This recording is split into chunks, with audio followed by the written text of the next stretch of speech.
शुभ सकाळ. कशा आहात सगळेजण? आजचा दिवस तुमच्यासाठी खूप छान आनंदाचा जावो हीच देवाच्या चरणी प्रार्थना करते.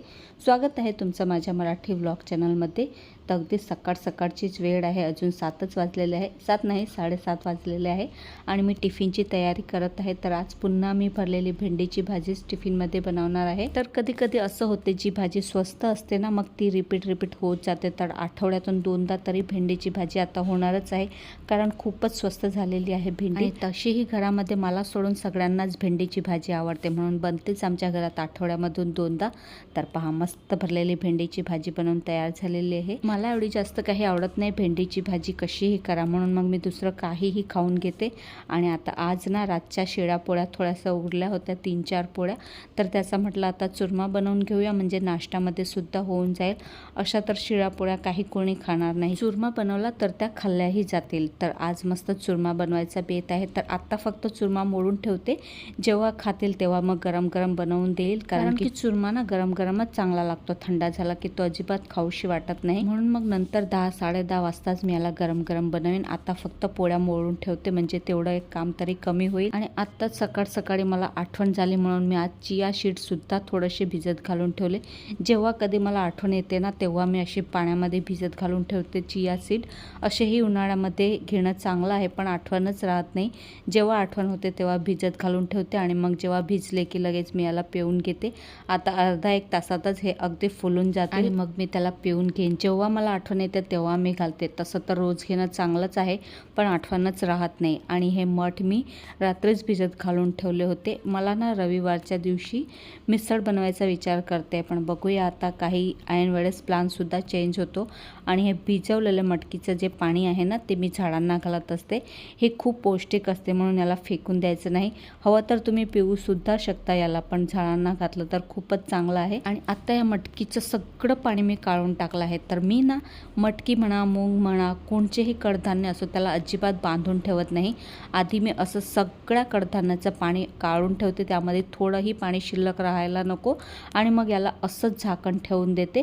दुसऱ्या दिवशी सकाळी तर लगेच याला कोंब फुटतात. आणि तसाही आता तर उन्हाळा आहे, तर लवकर कोंब फुटतात. पण तसाही हिवाळाही असला तरीही मी त्याला अजिबात बांधत नाही, असंच ठेवून देते. तरीही त्याला खूप छान कोंब फुटतात. पण एवढंच आहे की त्यामध्ये पाणी अजिबात राहायला नको. टिप म्हणा तुम्ही सुद्धा एक वेळा नक्कीच करून बघा. अजिबात पाणी राहायला नको आणि मस्त कोंब फुटतात त्याला. चला, आता घरातली सगळी कामे आवरली आणि आत्ता मला देवपूजा करायची आहे. देवपूजा करायला मला सुद्धा थोडासा वेळच लागतो. अर्धा तास तर निघूनच जातो, अर्धा-पाऊण तास. पण जोपर्यंत घरामध्ये मी देवपूजा करत नाही ना, तोपर्यंत मनाला काही समाधानच मिळत नाही. देवपूजा झाली की एक वेगळीच शांती भेटते मनाला.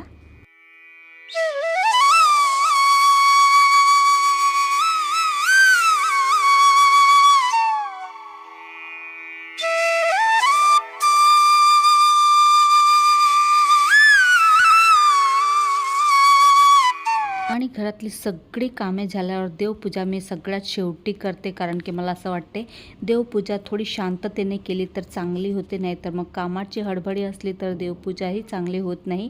आणि आता देवपूजा झाली आणि मी माझ्या स्टिचिंगच्या कामाला लागली. आज मला एक ब्लाऊज शिवायचा आहे. ब्लाऊजसुद्धा माझंच आहे बरं का. आणि हे ब्लाऊज मी कटिंग करून 8 ते 10 दिवस झाले, पण मला याला काही शिवायला वेळच मिळत नाही आहे. ती म्हण आहे ती खोटी थोडी आहे. टेलर दुसऱ्यांचे कपडे तर लवकर शिवून देते, पण स्वतःचे कपडे शिवायला मात्र त्यांना काही वेळच नसतो. तर माझंही तसंच आहे. ड्रेस म्हणा किंवा ब्लाऊज म्हणा, शिवून तर मला अजिबात टाईमच मिळत नाही शिवायला.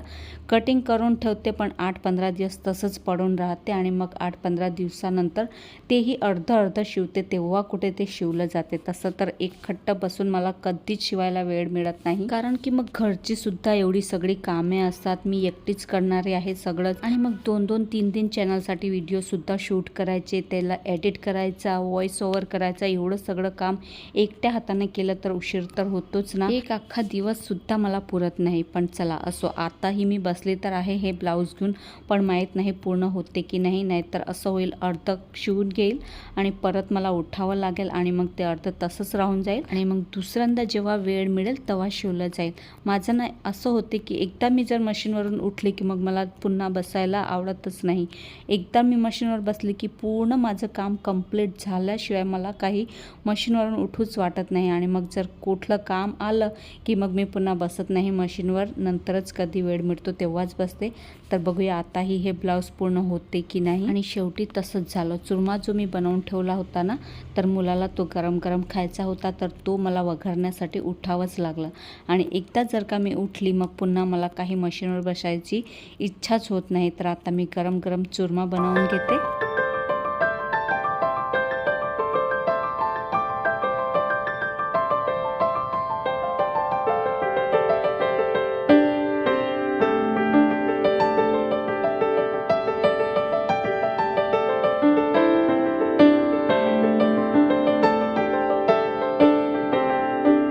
मस्त असा हा चुरमा बनवून तयार झालेला आहे. तर गरम गरमच हा चुरमा खायला खूप टेस्टी लागतो. आणि तुम्हीसुद्धा असा शिळ्यापोळ्यांचा चुरमा नक्कीच बनवत असाल. बनवत आहात की नाही मला कमेंट करून नक्कीच सांगा. खूप छान लागतो. एकदा नक्कीच बनवून बघा नसेल बनवला तर. आणि विचार तर केला होता, म्हटलं चला नाश्ता करून पुन्हा बसते ब्लाऊज शिवायला. तर तेवढ्यातच माझं एक पार्सल आला आणि आता जेव्हा ही पार्सल येते त्याला उघडल्याशिवाय तर आपलं काही राहवतच नाही, म्हणून मी सुद्धा याला उघडायलाच बसून गेले. आणि आता तर मशीनवर बसण्याचा काही मुहूर्त निघणारच नाही.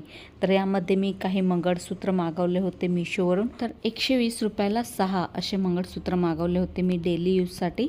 रोज रोज एकच घालूनसुद्धा कंटाळा येतो ना, म्हणून मी काही अफोर्डेबल प्राईसमध्ये हे मंगळसूत्र मागवले होते. लहानच साईजचे आहे पण खूप क्यूट आहेत आणि खूप सुंदर याची क्वालिटी आलेली आहे. मला तरी खूप जास्त आवडले. दाखवतेच मी तुम्हाला एक एक करून. पण मला वाटलं नव्हतं एवढ्या कमी प्राईसमध्ये एवढे स्वस्त आणि एवढे मस्त भेटतील म्हणून. खरं सांगते मिशोवर आता कमी प्राईसमध्ये खूप चांगले प्रोडक्ट मिळायला लागले आहेत. आपल्यासारख्या मिडल क्लास लोकांसाठी तर मिशो अगदी बेस्टच आहे.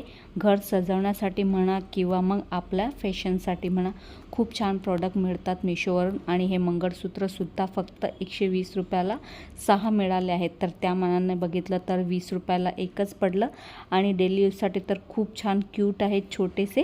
याची डिझाईनसुद्धा थोडीशी युनिकच आहे. आणि मला तर अजिबातच वाटलं नव्हतं, विश्वासच नव्हता की एवढी चांगली क्वालिटी येईल म्हणून. खूपच छान आहेत आणि खूपच युनिक डिझाईन आहेत. एक से बढ़कर एक क्वालिटी आहे, म्हणजे एक से बढ़कर एक डिझाईन आहे सगळ्या मंगळसूत्राची. चला मी तुम्हाला दाखवते एक एक करून. बघू शकता अशा प्रकारे आहे. यामध्ये अगदी बारीक बारीक डायमंडसुद्धा लावलेले आहेत. तुम्हाला एवढे दिसत नसतील पण खूप छान क्वालिटी आहे आणि अगदी नाजूक डिझाईन आहे सगळ्यांची. सगळ्या मंगळसूत्रामध्ये डायमंड्स लावलेले आहे बारीक बारीक. आणि मला तरी खूपच जास्त आवडले. तुम्हाला मी बॅक कॅमेराने सुद्धा दाखवते. पण खूप छान डिझाईन्स आहे सगळ्यांची. तर बघू शकता हे तर अगदी नाजूक आहे. छोटंसं गळ्यात घातलं की खूपच छान वाटेल ना. आता तर मी काही घालून नाही दाखवलं, पण पुढच्या व्हिडिओमध्ये तुम्हाला नक्कीच घालवून दाखवेन. मस्तच डिझाईन आहे सगळ्यांची. चला तर मग आजचा हा छोटासा व्लॉग मी इथेच थांबवते. अपेक्षा करते तुम्हाला आजचा व्हिडिओ आवडला असेल. व्हिडिओ आवडला असेल तर व्हिडिओला लाईक करा, शेअर करा आणि चॅनलला सुद्धा सबस्क्राईब करायला विसरू नका. भेटूया पुन्हा अशाच एका नवीन व्लॉगसोबत. तोपर्यंत स्वतःची काळजी घ्या. बाय.